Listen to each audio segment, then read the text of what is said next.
churrito. Ajá, muy bien.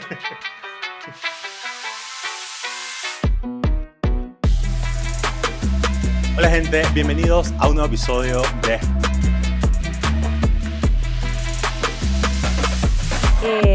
Pero en esto de encasillarme, si le preguntas a ChatGPT, dice que me la estoy cagando. Todos los días ChatGPT. Hola gente, bienvenidos a un nuevo episodio de este podcast, El Círculo de Emprendedores. Mi nombre es Aldair Olos Muñoz, presentador, y hoy nos acompaña una persona a quien le tenemos muchísima estima y sobre todo admiramos muchísimo por el trabajo que hace, psicóloga idónea, habla sobre psicología en redes sociales, pero una de las cosas más importantes, ella ha logrado construir comunidad. Y para nosotros eso es increíble porque es muy difícil construir comunidad hoy en día y más que todo con el tema de redes sociales, la cantidad de información que existe, conectarnos, la verdad es que se torna muy complicado. Ella, además de ser psicóloga, es emprendedora, crea proyectos y este proyecto que ha trabajado, que se llama Therapish, ha reunido a 10, 15 personas en cada sesión, pero ha tenido casi alrededor de 10 sesiones. Estamos hablando de un aproximado de 150 personas y está iniciando y quiere seguir. Y pues para nosotros es una emoción muy, muy grande que nos puedas acompañar esta tarde o esta noche. Sobre todo porque lo que te digo, cuando hablamos de salud mental es muy difícil y cuando hablamos de salud mental en comunidad, abrir una persona y que una persona se pueda abrir específicamente a explorar cómo se siente y más allá de eso, a explorar esas vivencias que tiene. Queremos conectar justamente con esa historia que te identifica y que pues habla específicamente de Therapish y vamos a iniciar justamente por eso. Ana Cristina, bienvenida al Círculo de Emprendedores. ¿Cómo te encuentras esta noche? Aldair, muchísimas gracias por haberme invitado el día de hoy. Estoy súper bien, estoy un poco triste porque la mascota oficial del podcast no está haciendo su aparición. Me encanta. Ahorita viene, prometemos que ahorita viene. Ahorita lo vamos a que vuelva. Mira, aquí viene Sherop a acompañarnos en la noche de hoy. Siente pena ahora, lo prohibieron. Qué bueno, y qué bueno por acompañarnos esta noche. Y me gustaría como iniciar hablando específicamente de ti. O sea, como persona has tenido varios proyectos, has trabajado como psicóloga, también has tenido con tu familia distintos tipos de emprendimiento.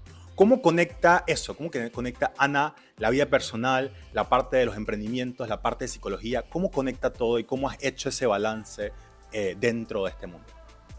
Qué pregunta tan profunda porque siento que puede haber tantas respuestas y me parece gracioso porque creo que la primera pregunta que me suelen hacer es ¿dónde entra ese balance? Yo no te sabría decir si balance es lo que yo siento que hay en mi vida.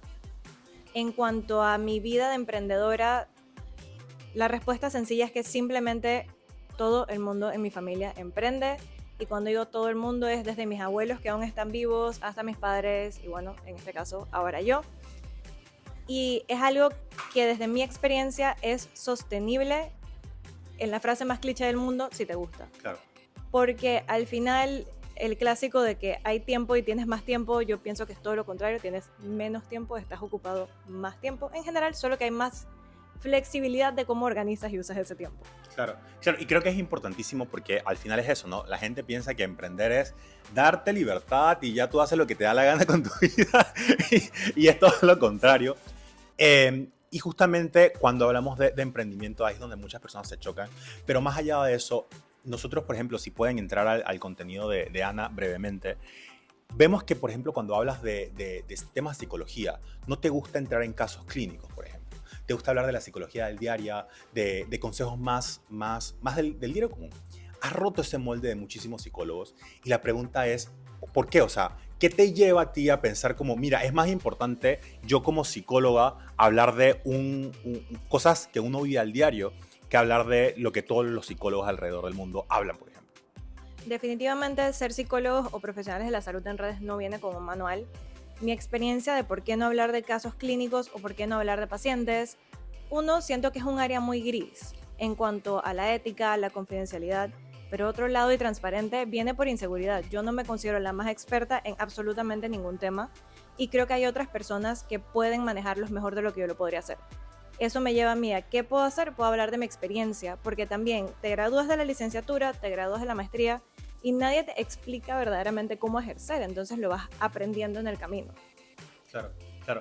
Y creo que es interesante porque pasa en muchísimas profesiones. Yo como abogado me pasa exactamente lo mismo, que nadie te enseña a ejercer el derecho. es literalmente lo vives. Pero algo que también me llama mucho la atención, yo estoy totalmente admirado de tus redes sociales, porque las he visto y he visto varios videos, y algo que me llama la atención es, por ejemplo, tú combinas no solamente la parte psicóloga, sino tu vida, o sea, tu propia vida, tú presentas. Creo que hay un video que me gusta mucho, que es muy cortito, en donde mencionas eso, ¿no? Como la gente te dice que tienes que hablar de casos clínicos y qué sé yo, y no compartir tu vida, y tú haces como que no, lo sacas y lo quitas, tú puedes hablar de tu vida sin ningún problema, como de las cosas que tú haces, tú, o sea, tú como persona, independientemente de solamente hablar de psicología. Y cuando lo compartes, creo que genera una buena conexión, ¿no? ¿Cómo lo has vivido tú? ¿Qué te han dicho las personas? O sea, ¿cuál ha sido la interacción que has tenido con las personas en ese sentido? Definitivamente es un balance diferente porque creo que lo que tenemos de experiencia para las redes sociales son los influencers. Claro. Y ahí sí es muy diferente cómo se comparte la vida. Ser psicóloga al final es una parte de mi vida, pero no toda la parte de mi vida. Señor superestrella oficial. Sherop le ha encantado y se ha querido quedar con nosotros. Pero definitivamente es aprender a tener ese balance porque la profesión es una profesión diferente a ser chef. Claro. O a ser, no sé, diseñadora de modas. Claro.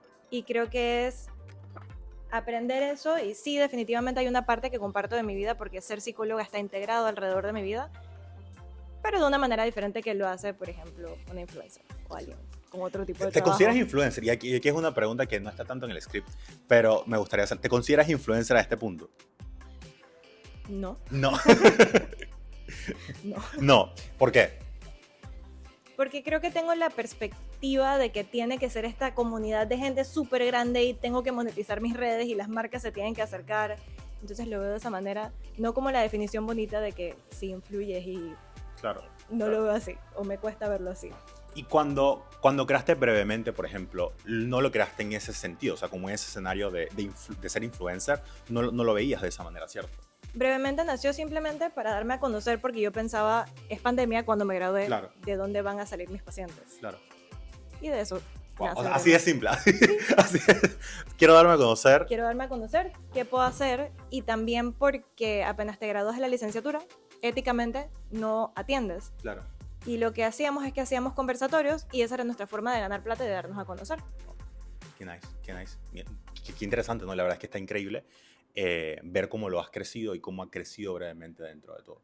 Ana, y cuéntanos algo. De brevemente nació Therapish, pero yo creo que la pregunta que muchas personas se hacen, ¿de dónde nació Therapish? ¿Cómo se te ocurrió esta grandiosa idea de hacer Therapish? Bueno, la idea de Brevemente sí era en un principio darnos a conocer, y de ahí pacientes, talleres, etcétera. Pero también con Brevemente nace esta idea o este concepto de que la salud mental también es comunitaria. Entonces, si nosotros pensamos en un psicólogo, en terapia, en trabajo individual, es muy individualista, valga la redundancia. Pero al final lo que tú hablas con un psicólogo ocurre una hora, una vez a la semana como mucho. Y la idea de Therapish nace de ese crecer en comunidad y también de que sea accesible, porque al final ir al psicólogo es caro. Claro, claro. Y la salud mental no es accesible para todo el mundo. La salud mental es elitista. Claro. Entonces es como esta manera de integrar todo eso que es Brevemente y también en parte de dar a la comunidad. Y cuando creaste Therapish, ¿cómo inició? Eso es algo que no pude encontrar, pero sí me gustaría saber cómo inicia Therapish. ¿Inicia en dónde lugar? O sea, ¿cuál es el momento que dices, mira, hoy va a ser de esta manera y este es el mecanismo? ¿Cómo fue eso? Eso viene al principio, a ver, como en el recorrido histórico de Brevemente, por así decirlo, empieza haciendo conversatorios. Ok. Esos conversatorios siempre tenían la idea de que no fueran, desde mi perspectiva, nunca quise que fuera como el típico tema de psicología, entre comillas. Entonces era, por ejemplo, la decisión de tener o no tener hijos. Y luego de ahí evolucionamos como a tener talleres. Y un día, no sé cómo, de repente yo estaba en mi casa y yo digo, es que esto es como terapia-ish, Therapish. Entonces viene de esa idea, de alguna manera viene inspirado en eso que es la terapia de grupo. No es terapia de grupo, Claro. pero viene inspirado de ese concepto. Y hablemos un poquito de ese contenido de psicología, porque hay un video que me llama mucho la atención y recuerdo que dijiste, no necesariamente todo el mundo necesita terapia o quiere terapia. Y yo creo que la pregunta es, ¿cómo uno puede saber, por ejemplo, que necesitas terapia o quieres terapia o es importante tener terapia? ¿Cuál es la métrica o cómo es la definición? Entendiendo que todo el mundo tiene sus problemas y sus situaciones y todo lo que le complica, pues. No te sabría decir si existe una métrica exacta porque al final, como todo en psicología, depende y es muy individual. Si yo lo tuviera que ver de alguna manera, es como cuando ves tus finanzas. Hay el método ese, no me lo sé, es como 50-20-30, por decir algo. Claro. Y creo que la vida de las personas de alguna manera lo podemos ver de esa misma manera. Yo necesito descansar, yo necesito tener vida social, yo necesito tener un trabajo. Y si esas cosas están en balance, estoy durmiendo, estoy comiendo, estoy saliendo con mis amigos, estoy teniendo un trabajo que no necesariamente me encanta, lo amo y lo adoro, pero me da para vivir bien, no lo detesto, puedo estar ahí. Y aún así las cosas no están funcionando y yo hago cambios y las cosas no están funcionando, tal vez esa es como una señal de alerta. Claro. Definitivamente hay otras cosas un poquito más puntuales, tal vez un poquito más críticas, que no es cuestión de qué cambios implemento en mi vida, sino de que necesito la guía de otra persona, por así decirlo. Claro. Y, por ejemplo, en ese sentido, hay mucha gente, yo era de estas personas, y soy culpable, o sea, me da culpa. Yo era de esas personas que decían, yo necesito terapia, o sea, terapia para mí no funciona. Y a veces veía videos y yo como que, sí, ese soy yo, ya sé más o menos qué tengo que hacer y ya se me fue. Y luego vi un video que decía, espérate, eso no es terapia, o sea, que yo te dé o te diga situaciones que pasan del diario vivir o cómo te puedes sentir, eso no te estoy dando terapia, o sea, es importante un acompañamiento. ¿Cuál es la perspectiva que has vivido, por ejemplo, con las personas que te dicen, me encantan tus videos y tus videos son lo máximo para mí y te sigo justamente por eso, pero luego no te hacen una consulta, por ejemplo, no te citan porque, oye, me gustaría tener una consulta contigo? O sea, ¿cuál es esa como recomendación quizá y también inclusive la perspectiva que tienes de esas personas que eran como yo, que dicen, yo necesito terapia porque a mí terapia no funciona conmigo? O sea, eso no va conmigo, me equivoqué, muchachos, o sea, en serio me equivoqué, estoy en terapia en estos momentos, pero por eso la pregunta, ¿no? Por eso la pregunta. Al final, ningún tipo de contenido, ni siquiera de los psicólogos que dan un contenido más clínico, va a ser terapia, porque la clave en terapia es que es un plan de tratamiento individualizado, o sea que está diseñado para la persona que está atendiendo a terapia. Creo que definitivamente puede ser una fuente de inspiración para realizar ciertos cambios, pero creo que cada uno se podrá ir dando cuenta de qué le funciona y qué no le funciona. Una cosa no reemplaza a la otra y una cosa no es mutuamente excluyente de la otra. Las redes son una buena herramienta de difusión, como de difundir el mensaje, pero hasta ahí. Y al final, por ejemplo, ¿qué le recomendarías a esas personas que dicen, yo no necesito terapia? O sea, porque yo lo decía genuinamente y mi vida estaba hecho un caos. ¿Qué le dices a esas personas, por ejemplo? O sea, porque al final, una vez un amigo me dijo, todo el mundo necesita terapia ya. O sea, hasta que descubrí que me ayudó. ¿Qué le dices a esas personas como yo que es, hey, ¿sabes qué? Inténtalo. O sea, ¿cuál sería ese mensaje? ¿Cómo recomendarías entrar al mundo de terapia de una manera muy, o sea, no tan disruptiva para esas personas que piensan que no es necesario? Yo no sé si esta es la respuesta que tú quieres escuchar. Mira, la que tú quieras darnos, o sea, sin problema. Pero si no quieres ir a terapia, no vayas. No va a funcionar. Perfecto. Que hay gente que le funciona, hay mucha gente que le gusta, pero si no quieres ir, posiblemente no va a funcionar porque vas a ir sesgado, como que por aquí no es. Pero tal vez como te pasó a ti, llegó un momento que algo mágicamente hizo clic y dijiste, bueno, tal vez este es el momento de intentarlo. Claro, claro. Y al final, no solamente intentar, te cambia la vida. Te cambia la vida. Porque ves la vida de una manera distinta y quizás mucho más amable para ti. Y yo creo que cuando uno va a terapia, la empatía y la amabilidad es muy importante. Y a veces me pregunto, ¿cómo, por ejemplo, ustedes creadores de contenido que hablan de psicología, por ejemplo, tratan de, cómo llegan ese balance de conectar con la comunidad, pero también de escribir o de hablar de temas psicológicos y que no se raye a eso, ¿no? No raye a esto es suficiente para mí? O sea, ¿cómo, por ejemplo, tú harías ese balance dentro de tu contenido? ¿O cuál es la recomendación que tú normalmente haces a esos tipos de psicólogos para que generen ese balance? ¿Te refieres a que no raye en lo no ético? Exacto. O sea, como que al final, no solamente en lo no ético, porque al final como consulta puedes generar rayar en lo no ético, sino también, de nuevo, a la misma mentalidad de siempre de esto es suficiente para mí, bye. O sea, ya no quiero, ya con lo que tengo es suficiente. Es una pregunta súper interesante. Nunca lo he contemplado. Mi respuesta sería que eso no es mi responsabilidad. Mi paciente es la persona que está conmigo en consulta y otra cosa será la gente que consume mi contenido.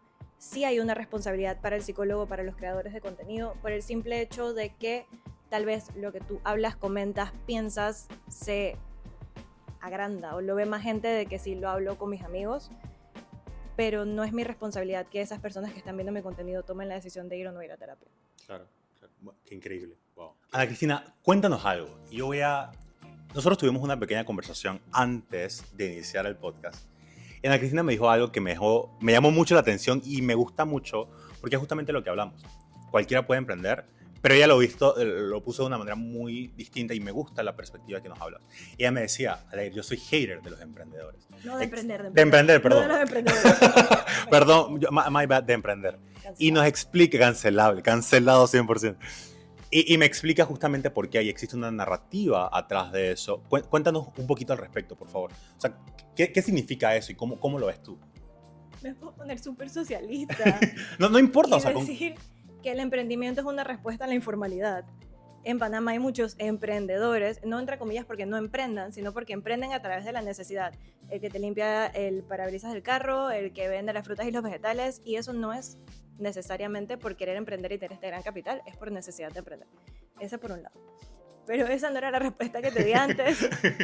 Pero tiene mucho que ver con la idealización que se ha creado a través de emprender, que también me parece que viene a una respuesta de la informalidad, porque si te das cuenta hay un pico de emprendimiento luego de la pandemia, curiosamente cuando todas las empresas empiezan a recortar, cuando la gente se empieza a quedar sin trabajo.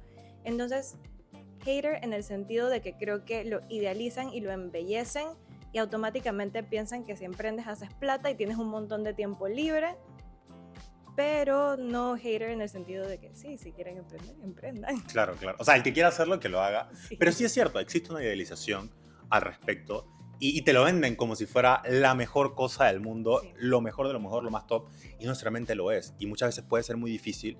Hablamos en otros episodios lo difícil que puede ser, por ejemplo, cuando hablamos con Orlando anteriormente, de cómo salir de su trabajo y empezar a emprender y crear un nuevo negocio, pues no fue cosa fácil y necesita muchísimo esfuerzo y valentía. Hablamos un poco de el síndrome del impostor, de cómo a veces ese sentimiento de no soy suficiente para crear algo que realmente me llama la atención y quiero.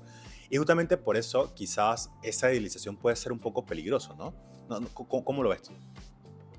Yo creo que la idealización habla mucho de un deseo, de yo quiero ganar mejor, yo quiero que me respeten, yo quiero que me valoren.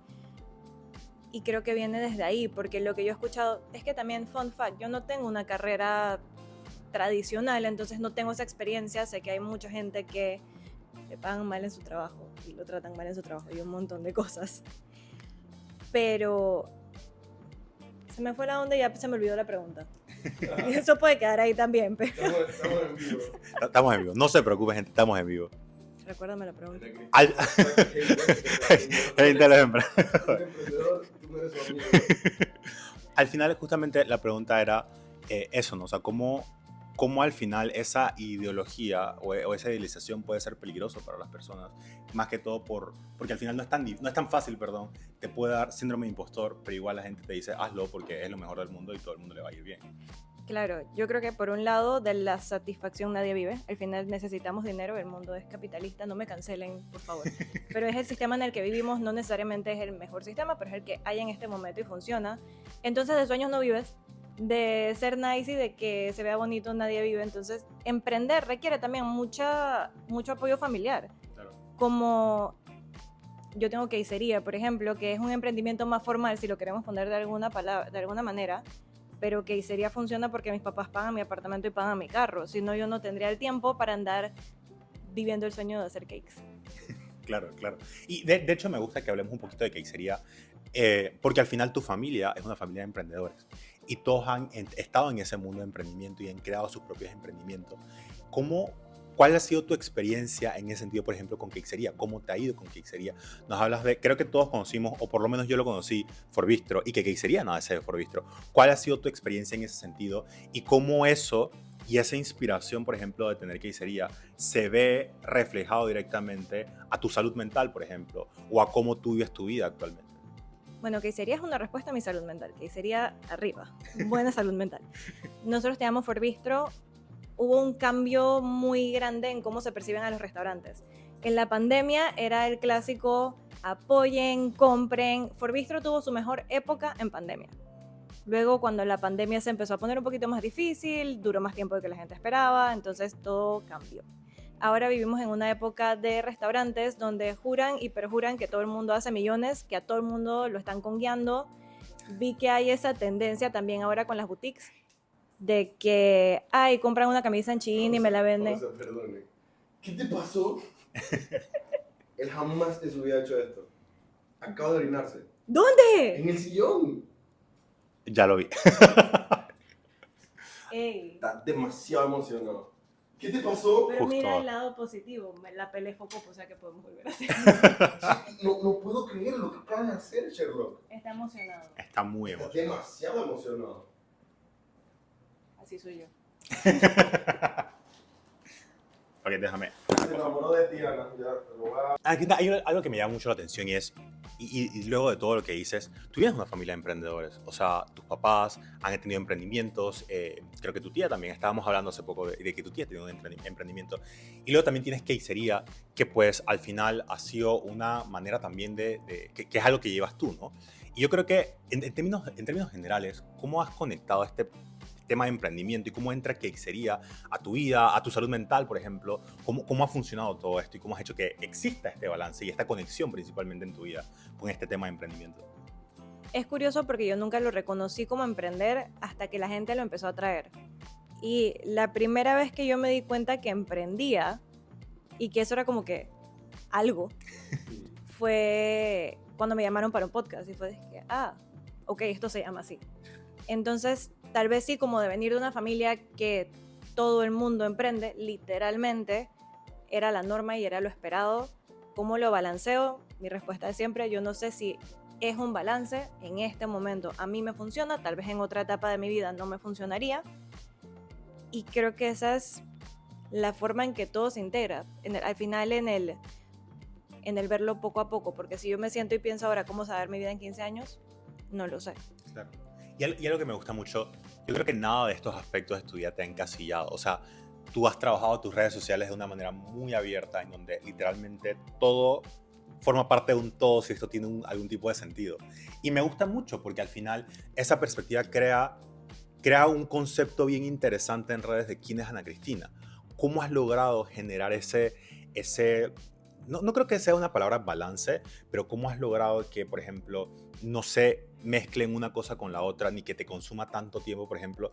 Porque al final cuando uno emprende y tiene distintos emprendimientos, es pesado, se vuelve cansado, a veces uno dice, ya estoy harto, ya no quiero más, ya no quiero seguir. O sea, ¿cómo has logrado tú generar entonces eso de que no se mezcle uno con el otro y que no te encasille ni encasille realmente quién eres dentro de este mundo?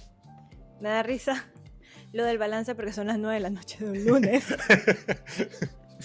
Después de venir de atender pacientes, así que no lo sé. Pero en esto de encasillarme, si le preguntas a ChatGPT, dice que me la estoy cagando. Todos los días ChatGPT, cuando le preguntas como que hay, evalúa mis redes, lo que sea, el man dice que tú estás bien confundida, de repente hay cakes, de repente hay gatos, y yo dije, ay, ala. Pero en conclusión, yo no estudié redes, entonces simplemente las llevo de la única manera que hasta el momento ha sido sostenible para mí. Porque al final las redes son curadas, pero yo no sé cómo hacerlo, como que me encantaría hacerlo. Simplemente no tengo ni la habilidad estética para hacerlo y luego me quedo sin contenido. ¿Cómo la gente hace tanto contenido de la misma cosa constantemente? Claro, claro. Y de hecho es bien difícil, hay gente que usa ChatGPT, pero de nuevo, lo que te digo, a mí lo que me gusta es tu autenticidad. Porque independientemente de que me digas no sé de qué hacer contenido, yo creo que cada vez que vemos un contenido tuyo, literalmente es una cosa totalmente distinta. Y a veces literalmente hay un video que es de que cuánto ganaba cuando estaba en temas de psicología, cuando estabas trabajando en una aventura, y luego cuando empezaste tus temas de psicología clínica, o sea, cuando empezaste a atender pacientes. Y literalmente, o sea, uno no piensa que esto puede, y a veces cuando uno está dentro del papel uno piensa que esto le puede interesar a las personas, pero sí nos interesa. O sea, es interesante ver cómo has crecido y es interesante ver cómo tu vida ha evolucionado y tú misma te has dejado evolucionar. Entonces yo sí creo que es bien interesante cómo has mezclado ese papel y creo que juega un papel fundamental, ¿no? O sea, al final es eso, ¿no? Lo que se quiere, o sea, ese es el propósito. No sé cómo lo ves tú. Yo creo que siempre es interesante hablar de dinero, aunque esa no fue la pregunta. Pero yo creo que la gente le tiene tanto miedo porque al final en las redes te expones. Y Panamá, voy a pensar que al igual que muchos países, pero Panamá tiene una particularidad donde somos un país que tiene mucho acceso a crédito y por ende somos un país donde las apariencias son importantes. Entonces, ¿quién quiere ponerse en redes a hablar de cuánto ganas y cuando la gente saca el cálculo no es tan millonaria como se ve en redes? Entonces creo que hay mucho miedo de hablar de dinero. También te expone y pues puede venir con otras repercusiones. Pero sí. Amé esa respuesta. Yo creo que hace rato no he escuchado una respuesta tan genial y me gustó mucho. Ana Cristina, hablemos un poquito de salud mental y Panamá. En tu perspectiva y en todo lo que has visto, por ejemplo, con Terapish y en Brevemente, yo creo que, y tú me dirás, Panamá no tiene una cultura de salud mental. Recuerdo cuando estábamos en pandemia, era como imposible acceder a una consulta por Ministerio de Salud en temas de salud mental y hubo mucha presión por los psicólogos para que eso pasara y creo que hoy por hoy existe como una línea que nadie usa en temas de salud mental. Pero ¿cuál es la cultura, primero? Y segundo, ¿cómo tú ves esa cultura? ¿Crees que es peligrosa? ¿Crees que es positiva? ¿Crees que da igual? O sea, ¿cuál es tu perspectiva? En Panamá no hay salud, punto. Ok. No es una prioridad, siempre dicen que es, pero ¿quién tiene salud cuando ir a la caja del Seguro Social te toma 20 años para una cirugía y la gente se muere esperando cirugías? Pero esa no era la pregunta. Pero es cierto, ojo, es... En cuanto a salud mental, la salud mental es accesible para el que tiene plata para pagarla. Y eso no es responsabilidad de los psicólogos porque al final eso es nuestro trabajo, o sea que de algo yo tengo que vivir. Y sí, en pandemia nacen como estas iniciativas.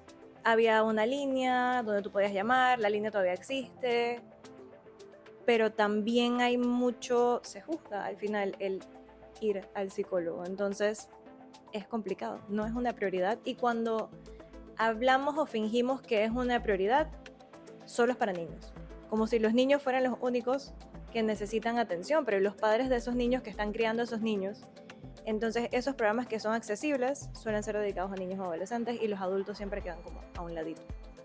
Yo tengo algo que decir al respecto porque cuando yo veo temas de salud mental, por ejemplo, con mi mamá y con mis abuelos, cuando tú tenías como depresión o te sentías mal, qué sé yo, mi abuela podría decirte, ese niño lo que tiene es una rejera para que se le quite. Ponte a barrer. Literalmente. Y yo creo que esa fue la cultura que se nos enseñó. O sea, muchas personas, y me incluyo, en su momento éramos muy cerrados a yo no voy a terapia porque yo no voy a hablar de mis sentimientos porque eso no es importante, porque yo tengo que salir de eso por mi propia cuenta. La ansiedad existe, sí, me la aguanto. O sea, literalmente me la aguanto y se acabó y nadie se tiene que enterar. Pero yo creo que eso es súper peligroso en términos no solamente culturales, sino personales e individuales. O sea, ¿cómo tú has visto esa cultura? No sé si lo has visto hoy en día, si sí es predominante esa cultura dentro de Panamá, porque al final creo que sí se dio en su momento y nuestros abuelos eran mucho de lo que sea que pase, te lo aguantas, sigue, porque pues la vida sigue y tú tienes que seguir independientemente de lo que sea que pase. Definitivamente sigue existiendo, creo que vas viendo un cambio en teoría cuando te vas acercando a la ciudad, pero eso tiene que ver mucho con acceso a otro tipo de cosas y exposición a otro tipo de cosas. Sí afecta. Y al final creo que el cambio que estamos viendo de la salud mental sigue empezando por la gente que tiene el poder adquisitivo para tenerlo. Son las escuelas que tienen plata para pagarle a un expositor para que vaya a hablar de salud mental las que exponen eso más. Son las escuelas que tienen psicopedagogos o psicólogos en el gabinete. Entonces hay un tema de desigualdad, sí, definitivamente hay un tema de cultura, seguimos viviendo en Latinoamérica por excelencia es machista.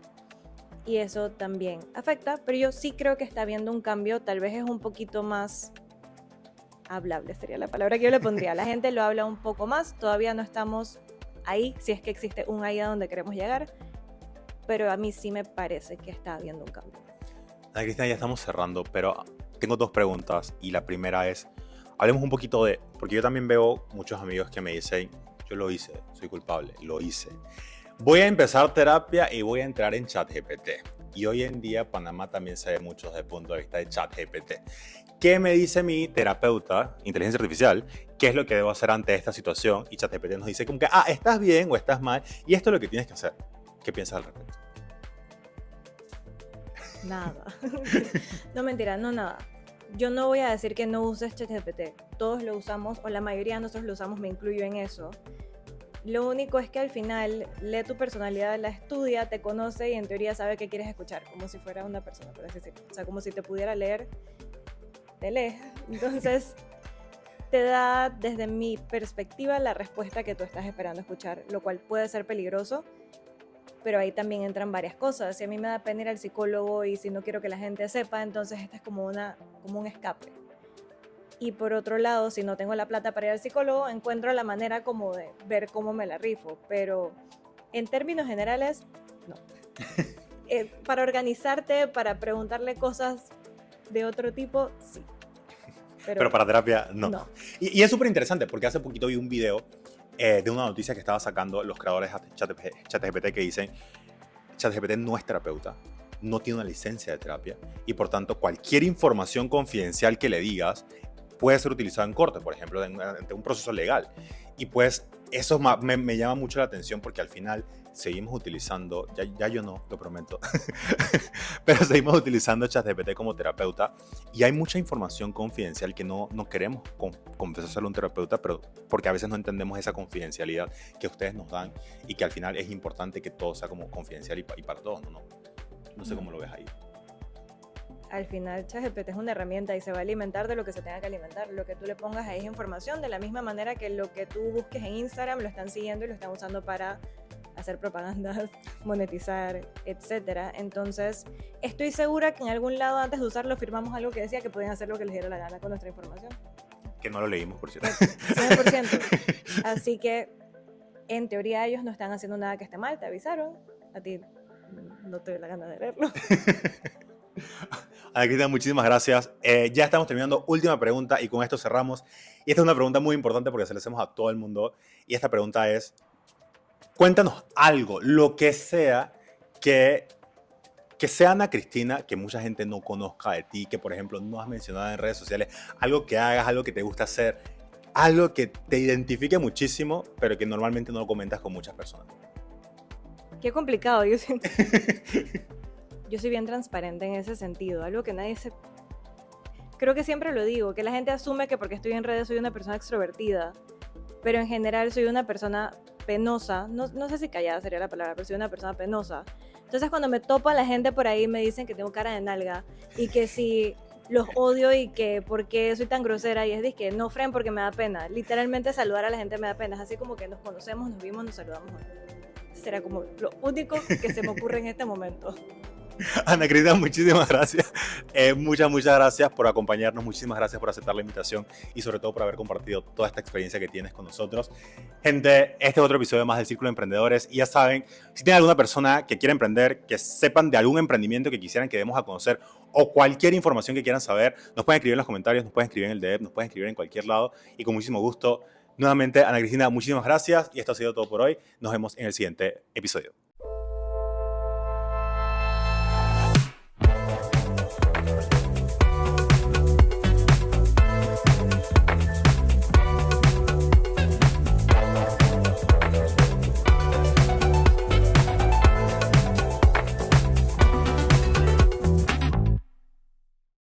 Ya me acordé de mi fun fact. Mi fun fact es que soy emo y yo creo que eso es algo que la gente sí no se espera por cómo me veo. Entonces, por ejemplo, yo escucho la misma música como desde el 2005 y en enero voy por tercera vez al concierto de My Chemical Romance. O sea, es la tercera vez que voy a ver el mismo concierto porque ni escucho música nueva ni he cambiado de género, como que fui al concierto de Bad Bunny porque me lo aprendí. Yo estudié para ir al concierto de Bad Bunny. Pero no te dejemos, o sea, literalmente. O sea, perdón, mi no, concepción de emo no, para es nada, negro, o sea, con el cabello aquí, de que... No, yo sé. Y por mucho tiempo me dio poco pena, porque eso era disque, man, qué loser, porque te gusta esa música. Y de repente se puso así como de modilla de nuevo, y ando por ahí, disque. Pero Sí. en algún momento fuiste la histérica. Claro, yo tenía la galluza hasta acá, Sí. tenía las uñas negras, no me peinaba. Manga larga, y que nunca hiciste manga larga. No, manga larga no hice. Pero era disque, me vestía de negro y me amarraba una cinta negra aquí. Pero luego descubrí que eso no me iba a ser muy popular. Oh, ok. Lit, o sea, disque. No va a vender No en cap. redes. No, redes de la... Esto era cuando estaba en la escuela. Okay. Yo dije que nadie... Sí, te amo, Gerard Way. Era que ya nadie me va a querer así. Oh my. Y cambié. Cambiaste la Cambié serie, la pero no serie. la esencia. Pero Sigue la esencia siendo es secreto. Es muy secreto. Ahora que... Estamos en el closet. Es muy Pero ahora que se puso así como que Gerard Way está cool de vuelta y My Chemical Romance está cool de vuelta, es de que sí, arriba.